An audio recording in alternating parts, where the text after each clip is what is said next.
Have you ever wondered what it takes to pull off the greatest financial frauds in the history? I'm not talking about a set of masked robbers, but about a single individual who quietly dismantled the system from within. No, I'm not talking about a small town bank, but about the most prestigious Union Bank of Switzerland, the most powerful financial institutions in the world. And the perpetrator was someone who nobody suspected. This is not a story of a heist. It's about greed, corporate betrayal, and about how unchecked ambitions can turn a faithful employee into the most infamous criminal in the modern finance. Stay tuned while the story unveils.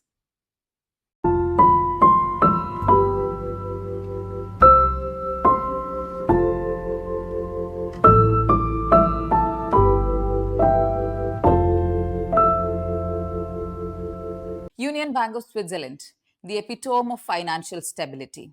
It managed billions of dollars, trusted by some of the most wealthiest and powerful individuals and corporations. But behind the gleaming facade was a time bomb ticking. Kweku Adoboli, a mid-level trader who saw the potential that nobody else did. He was not an ordinary employee. He was ambitious, talented, born in Ghana and educated in the UK. He was well liked by his employees. He joined UBS in 2003 and he rose through the ranks. But beneath his professional exterior, he had a gleaming secret. He wanted to penetrate the system, he wanted to beat the system, and he knew exactly how to do it. It started in 2008. Kweku started exploiting the tiny vulnerabilities of the bank.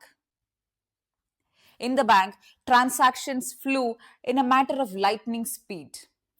Billions of dollars were transacted across the borders every second. A small amount withdrawn from these billions would make no difference. At least that is what he thought.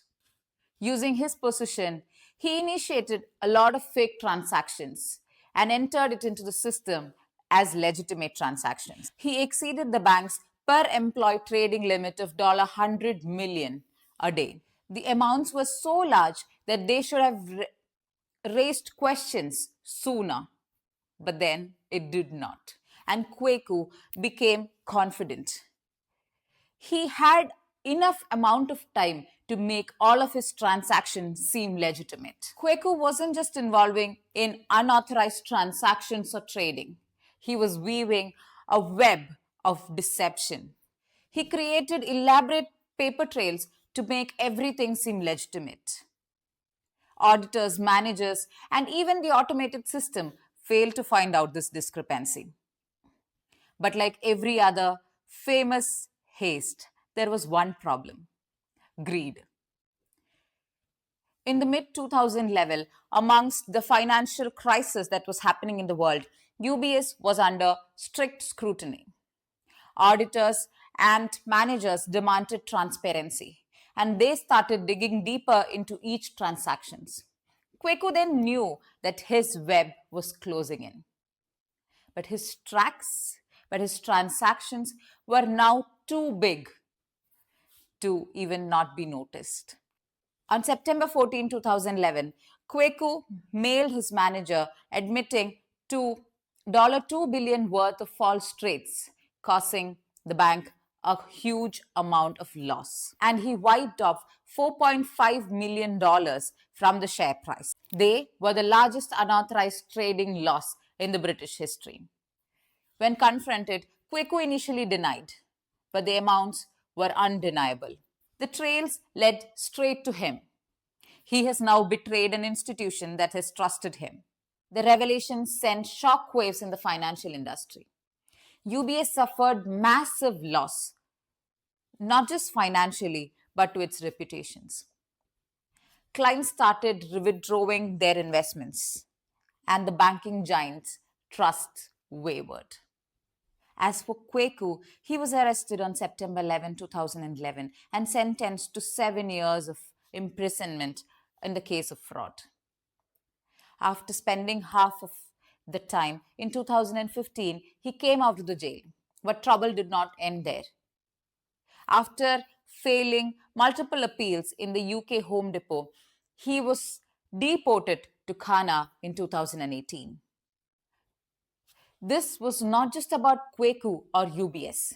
This was about the crack in the huge financial institution, the banks, which millions and billions of people trust for their everyday transactions. But the most chilling question remains. If a mid level trader can cause this much damage and can take in this much amount from a financial institution of this power, what would have been happening right now behind the closed doors of the bank? So, what do you think? Was Kweku and his greed the original problem, or was he just a symptom of a wider spectrum of haste that's happening still around? Let me know your thoughts in the comments. And this was one of the stories about the greatest haste that the world has seen. Until the next time we see in, please do share this video to your friends and family and be curious because I'm going to come to you with an exciting story very soon. See ya!